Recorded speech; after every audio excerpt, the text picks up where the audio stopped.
我们动员了全市的公安公所民警和居民小组，逐一排查了案发当天有疑点的人员。我们有了新的发现。您看一下这个。根据一个卖馄饨的小贩反映，他在案发现场遇到了一个形迹可疑的人。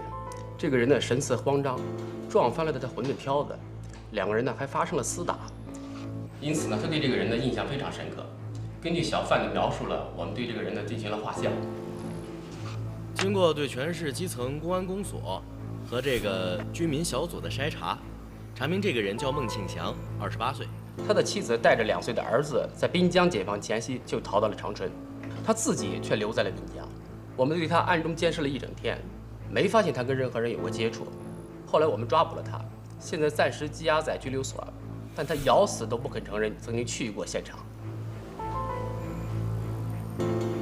杨成、王立生，你们再深入的调查这个孟庆祥，看能不能找到突破口。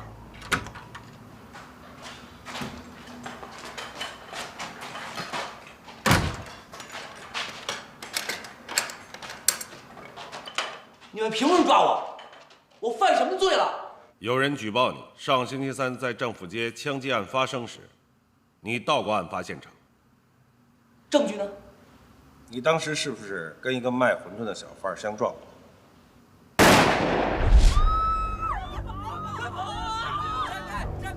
死人了！死人了！你赔我馄饨，你别走啊！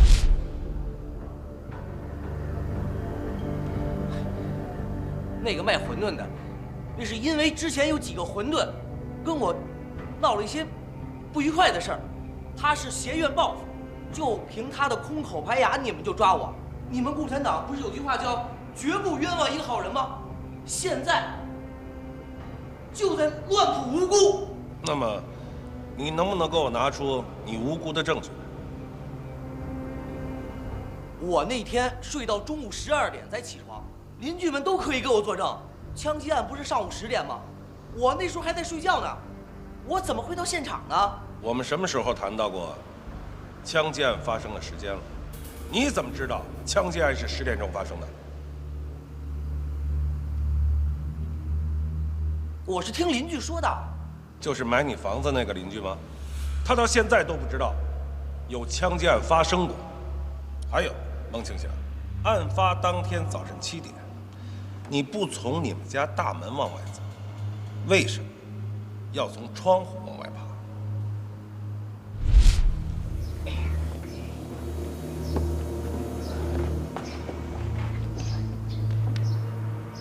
叔叔，需要我们帮忙吗？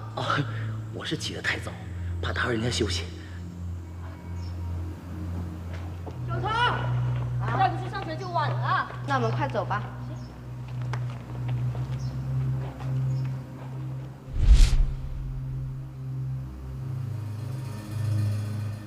小朋友，进来吧。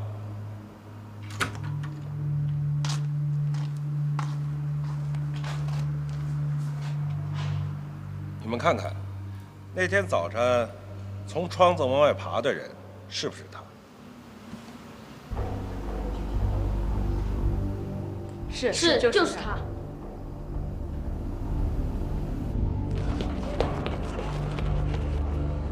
说说吧，那天是怎么回事？我那天早上7点钟从家里窗户翻出来以后，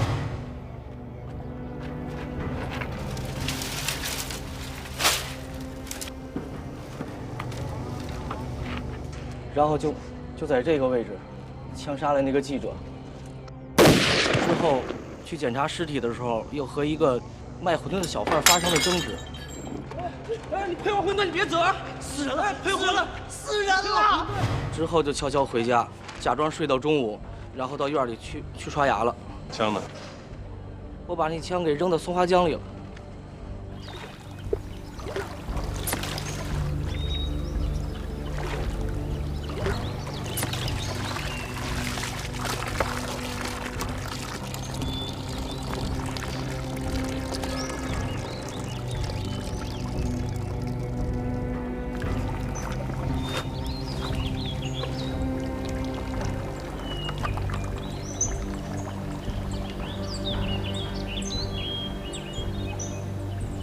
带走。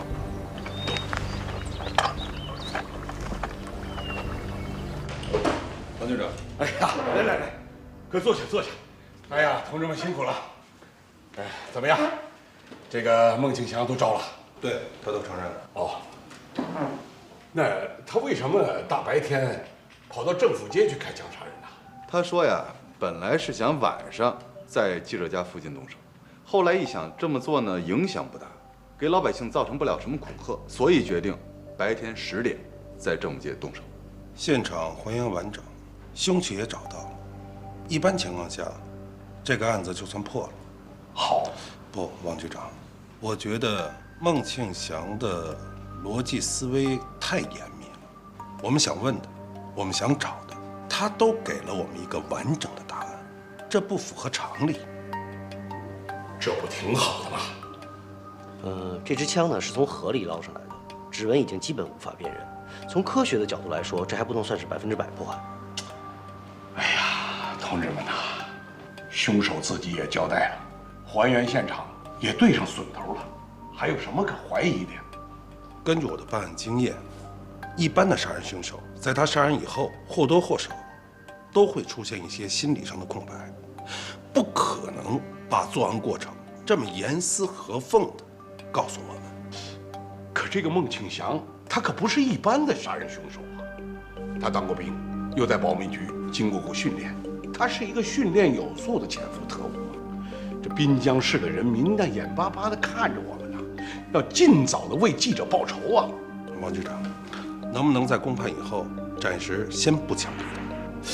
这个齐副主任啊，已经代表市军管会向全市人民已经宣布了，尽早召开公审大会，让凶手偿命。可这军管会和民主政府，他总不能说话不算话吧？好，我们服从军管会和市局的决定。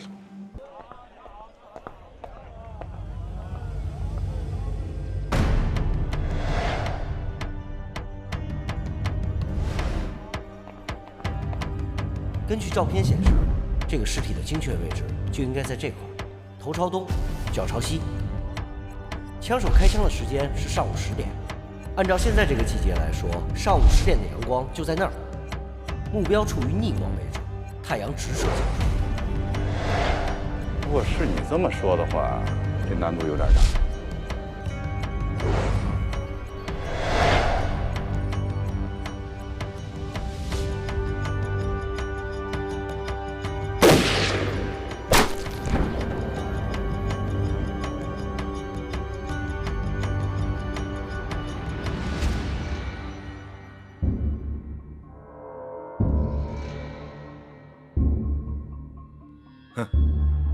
组长，这儿呢，可以算是一个比较不错的聚集地点，因为从这儿不光能看到记者，而且还能看到记者什么时候从军管会出来。所以，我刚刚走出军管会大门的时候，组长，这里发现火药残留，那就是说可以确认，这个地方才是聚集地点。基本可以确认。孟庆祥不能死。